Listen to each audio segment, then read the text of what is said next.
Zara Amelia. Kalian tahu nggak apa arti dari namaku? Arti dari namaku adalah wanita yang rajin. By the way, aku berasal dari Kampar. Ciri khas makanan dari Kampar itu ada yang namanya kue jala. Nah, aku sangat suka dengan makanan itu. Terus juga ada tempat wisata yang bernama Sungai Gelombang.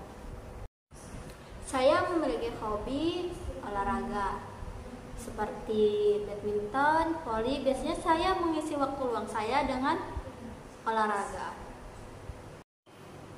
Nah, kalau untuk sekarang saya kuliah di UIN Suskaryo dengan prodi Ilmu Komunikasi. Pasti teman-teman bertanya kan, kenapa saya ngambil prodi Ilmu Komunikasi? Saya ngambil prodi Ilmu Komunikasi karena aspek pekerjaan yang luas. Saya ingin mengasah bakat saya dan juga memperlancar public speaking saya. Mungkin kalau untuk sekarang saya belum mempunyai pencapaian terbesar saya, tetapi saya akan mengikuti perlombaan di dalam kampus seperti mengasah bakat saya. Kalau buat organisasi di sekolah saya tidak pernah mengikuti, tetapi saya akan mengikuti di dalam perkuliahan ini. Nah, jadi alasan saya mengikuti mata kuliah public relation adalah untuk meningkatkan komunikasi saya dan melancarkan public speaking saya. Harapan saya belajar di dalam kelas ini, saya dapat berkomunikasi dengan baik, memperlancar komunikasi saya, dan saya suka belajar dalam mata kuliah ini. Jadi guys, untuk pencapaian selama di kuliah ini, saya ingin mencapai bakat saya atau mengasah bakat saya selama dalam perkuliahan ini. Saya ingin berkomunikasi dengan baik dan lancar kepada semua orang. Jadi saya memiliki beberapa kelebihan, seperti salah satunya percaya diri, kemampuan komunikasi. Saya merasa paling percaya diri ketika berada di lingkungan yang kreatif, yang bisa berkolaborasi dengan ide-ide yang tercemerlang. Saya paling suka belajar atau bekerja ketika saya dapat mengeksplor ide-ide baru saya kepada orang lain. Jadi guys, bidang yang paling cocok pada saya adalah komputer, karena saya sangat menyukai komputer, dan juga saya dapat pengakuan dari teman-teman saya serta keluarga saya bahwa saya cocok dalam bidang komputer. Jadi saya memprioritaskan akademik sambil mengembangkan non-akademik saya. Jadi hambatan utama yang saya miliki adanya kurangnya waktu yang efisien, karena saya harus membagi waktu-waktu saya kepada akademik dan non-akademik saya. Nah, jadi untuk saya mengatasi hambatan tadi, saya sekarang sudah bisa mengatur waktu saya dengan sebaik mungkin, disiplin dengan waktu. Saat ini hal sulit yang saya lakukan adalah belajar, karena saya paling males rasanya belajar. Tetapi cara saya mengatasinya, saya akan melawan rasa malas itu karena demi masa depan. Jadi saya merasa perlu banyak belajar dalam hal komunikasi, dan terutama dalam situasi yang melibatkan konflik atau perbedaan pendapat, karena saya merasa komunikasi saya itu masih kurang. Langkah pertama yang saya rencanakan adalah berarti mendengarkan dengan lebih penuh perhatian, yaitu dengan benar-benar fokus pada apa yang orang lain katakan tanpa terburu-buru untuk merespon. Mungkin ini akan dapat membantu memperbaiki komunikasi saya kepada orang lain. Jadi keterampilan yang paling relevan adalah keterampilan analisis dalam pemecahan masalah. Nah, di situ kita dapat berpikir kritis. Selain itu, kemampuan beradaptasi dengan cepat terhadap perubahan teknologi. Jadi langkah pertama yang saya ambil adalah melibatkan diri lebih banyak dalam berkomunikasi, terus juga beradaptasi terhadap teknologi baru. Jadi untuk memanfaatkan sumber daya seperti internet dan buku dalam belajar, yang langkah awal itu saya akan memulai dengan mencari informasi umum di internet seperti jurnal, artikel, blog, dan juga video tutorial. Jadi guys, saya terinspirasi oleh tokoh-tokoh seperti Albert Einstein, Elon Musk, dan Marie Curie. Ia mengajarkan saya pentingnya semangat untuk belajar dan bermotivasi. Jadi, tujuan jangka panjang rasa ingin tahu yang tak pernah padam selalu mendorong saya untuk terus belajar dan berusaha mencapai sesuatu.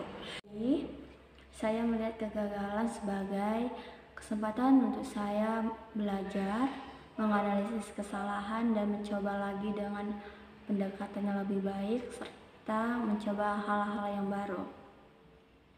Kelebihan saya dalam berpikir kritis dan analisis membantu saya memahami masalah dengan lebih baik dan merancang solusi yang efektif untuk pengembangan diri. Terkadang saya memperlambat kemajuan dan saya sedang cenderung berusaha untuk lebih fokus pada proses bukan hasil akhir yang sempurna. Jadi ada 3 nilai hidup yang paling penting bagi saya, seperti kerja keras, empati, belajar. Adalah nilai-nilai yang selalu saya pegang teguh karena ini membimbing saya untuk membuat keputusan yang jujur, berusaha keras, dan mempertimbangkan kesejahteraan orang lain. Jadi, keinginan untuk tidak stuck dan terus berkembang adalah motivasi utama saya karena membawa peluang untuk meningkatkan kemampuan saya dan rasa percaya diri saya. Seperti saya menyukai tokoh Nelson Mandela, menginspirasi saya dengan keteguhan dan perjuangannya untuk kesetaraan yang mengajarkan saya untuk tetap berjuang untuk nilai-nilai kebenaran dan keadilan. Jadi, saya kembali meninjau tujuan saya dan memberi diri saya waktu untuk beristirahat sejenak agar bisa kembali dengan perspektif baru, supaya saya tidak stuck di situ saja dan saya bisa berkembang dengan perlahan. Untuk mengatur waktu, saya biasanya buat jadwal harian atau mingguan. Saya tentukan waktu khusus buat belajar, ikut kegiatan organisasi, dan juga untuk diri sendiri. Misalnya, kalau hari itu ada kegiatan organisasi, saya pastikan waktu belajar lebih awal atau di waktu lain. Begitu juga dengan waktu pribadi. Saya selalu sisihkan waktu untuk istirahat. Kebiasaan buruk saya yang sering menghambat produktivitas adalah sering menunda-nunda pekerjaan. Kadang kalau ada tugas yang terasa berat atau membosankan, saya suka cari alasan buat menundanya. Ini sering bikin pekerjaan numpuk dan bikin saya stres. Jadi, untuk memastikan tugas-tugas penting selalu selesai tepat waktu, saya selalu buat daftar tugas seperti di catatan HP. Setiap hari saya tentukan prioritas mana yang harus dikerjakan duluan. Kalau ada deadline, saya bagi tugas besar menjadi bagian-bagian kecil biar nggak terasa berat. Selain itu, saya juga pakai timer atau alarm buat mengingatkan waktu pengerjaan supaya nggak kebablasan. Kalau saya gagal atau ketika saya gagal, biasanya saya coba nggak terlalu lama larut dalam rasa kecewa. Saya sambil waktu istirahat sejenak, coba cari tahu apa yang salah. Setelah itu saya coba bangkit lagi dengan semangat yang baru, dengan mindset yang baru. Karena saya akan berpikir kalau gagal itu cuma bagian dari proses belajar. Jadi terakhir kali saya merasa bangga itu waktu berhasil menyelesaikan tugas. Yang sempat saya ragu saya bisa selesaikan tugas itu. Memang prosesnya memang panjang dan melelahkan, tapi akhirnya bisa selesai dengan hasil yang memuaskan. Saya bangga karena itu menunjukkan kalau saya bisa mengatasi tantangan atau menguasai dan keluar dari zona nyaman saya. Jadi, saya mengukur perkembangan dengan melihat apakah saya sudah lebih efisien atau lebih baik dalam melakukan sesuatu. Misalnya, dalam melakukan sesuatu, Kalau dulu saya sering menunda-nunda pekerjaan atau belajar, dari sekarang saya bisa lebih cepat menyelesaikan tugas-tugas penting. Selain itu, saya juga sering evaluasi diri. Saya mencari skill saya di mana, bakat saya di mana, dan saya sekarang lebih percaya diri bahwa saya mempunyai bakat. Dan saya bisa mengeksplor bakat saya, bahwa saya itu bisa.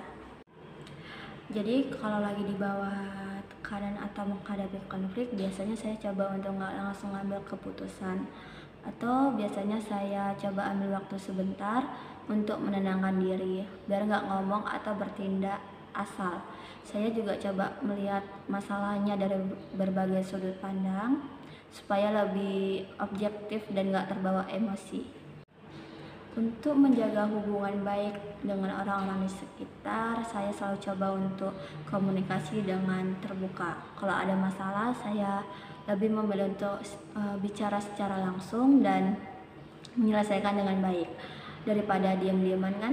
Selain itu, saya juga berusaha untuk mendengarkan mereka dengan sabar, dengan menunjukkan perhatian, misalnya sedang bertanya kabar atau membantu kalau mereka butuh.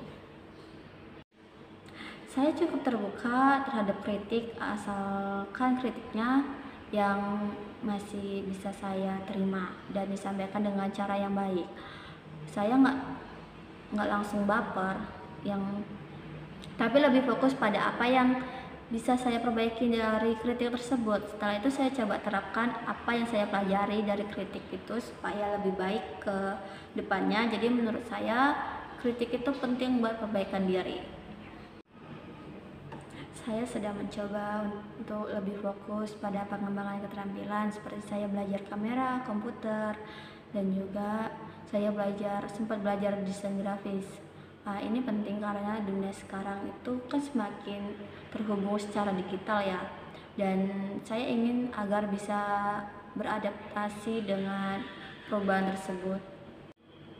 Saya biasanya mulai dengan menetapkan tujuan jangka panjang terlebih dahulu, seperti ingin menjadi lebih ahli dalam teknologi dan komunikasi. Setelah itu, saya mencari peluang yang mendukung tujuan itu, misalnya mengikuti kursus online, ikut seminar, webinar, atau mencari pengalaman di bidang komunikasi. Karena beberapa kali saya dulu sempat ingin bergabung untuk organisasi atau saya mengikuti perlombaan, cuma saya ragu mau mengikutinya karena rasa saya belum bisa untuk mengikuti hal tersebut, kayak seperti kurang rasa percaya diri. Nah, dari pengalaman itu saya belajar untuk lebih percaya diri dalam mengambil kesempatan dan tidak terlalu banyak mempertimbangkan hal-hal yang belum pasti. Terkadang kesempatan tidak datang 2 kali, jadi lebih baik mencoba daripada menyesal karena tidak pernah mencobanya. Jadi guys, mungkin itu saja yang bisa saya sampaikan kepada kalian. Apabila ada kata salah atau belibet ya, tolong dimaafkan karena saya juga masih belajar dalam komunikasi. Saya akhiri, wabillahi taufiq wal hidayah. Wassalamualaikum warahmatullahi wabarakatuh. See you guys.